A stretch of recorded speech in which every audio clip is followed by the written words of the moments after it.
Action king మంచు మోహన్ బాబు గారి అబ్బాయిగా మన తెలుగు ఇండస్ట్రీకి పరిచయం అయ్యాడు మంచు మనోజ్. మంచి పాత్రలున్న సినిమాలు చేసి ఇండస్ట్రీలో మంచి గుర్తింపు సంపాదించుకున్నారు.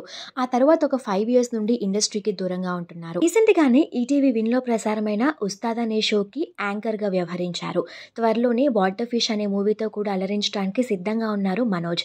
అయితే మంచు మనోజ్ 2023 మార్చ్లో భూమ మౌనికాని వివాహం చేసుకున్నారు. ఏప్రిల్ 13వ తారీఖున మంచు మనోజ్ అలానే భూమ మౌనిక ఇద్దరు కూడా పేరెంట్స్ గా ప్రమోట్ అయ్యారు. భూమ మౌనిక 12 ఆడబిడ్డకి జన్మనిచ్చారు. ఈ విషయాన్ని మంచు లక్ష్మి తన సోషల్ మీడియా వేదికగా షేర్ చేసుకుంటూ మహాలక్ష్మికి వెల్కమ్ చెప్తున్నందుకు మాకు చాలా హ్యాపీగా ఉంది అంటూ తెలియజేశారు. ఇప్పుడు హాస్పిటల్లో మౌనిక డెలివరీకి ముందు దిగిన కొన్ని బ్యూటిఫుల్ మూమెంట్స్ ని షేర్ చేసుకున్నారు మంచు లక్ష్మి. ఆ ఫొటోస్ ని షేర్ చేసుకుంటూ పాపకి ముద్దుగా ఎంఎం పులి అని నిక్ నేమ్ పెట్టారట. ఎంఎం అంటే మౌనిక మనోజ్ పులి అని నామకరణం చేశాము ముద్దుగా అంటూ అందరికీ చెప్పుకొచ్చారు మంచు లక్ష్మి.